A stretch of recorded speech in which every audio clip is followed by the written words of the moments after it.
July 2 నుంచి TRS భూ పోరాటానికి శ్రీకారం చుడుతోందని కవిత వెల్లడించారు. ఉద్యమకారులకు భూములు ఇవ్వడంలో ప్రభుత్వం ఆలస్యం చేస్తోందని మండిపడ్డారు. ఉద్యమకారులు, నిరుద్యోగ సంఘాలతో కలిసి ఉప్పల్ భగాయత్లో ప్రభుత్వ భూమిని ఆక్రమించబోతున్నామన్నారు. అంబర్పేటలో తెలంగాణ రక్షణ సేన జెండాను కవిత ఆవిష్కరించారు.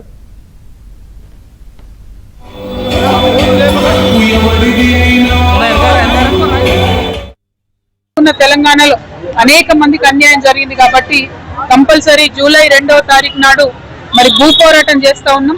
ఉద్యమకారులకు ఇవ్వాల్సినటువంటి భూమి ఏదైతే ఉందో ఈ ప్రభుత్వం ఇవ్వకుండా ఆలస్యం చేస్తుంది కాబట్టి తెలంగాణ రక్షణ సేన మరియు ఉద్యమకారుల సంఘాలు అందరం కూడా కలిసి ఉప్పల్ బగాయత్లో ఉన్నటువంటి ప్రభుత్వ భూమిని మేము ఆక్రమించుకోబోతా ఉన్నాం, పేదవారికి పంచబోతా ఉన్నాం. కాబట్టి ఈ జూలై 2 భూ పోరాటంలో పెద్ద ఎత్తున ఆడబిడ్డలు, యువకులు, నిరుద్యోగ యువకులు ప్రతి ఒక్కరు కూడా పాల్గొనాలి. తెలంగాణ ఉద్యమకారులందరూ కూడా మీరు సాధించుకున్నటువంటి రాష్ట్రం, ఈ భూమి మీద మీకు హక్కు ఉంటుంది కాబట్టి పాల్గొనాలని చెప్పి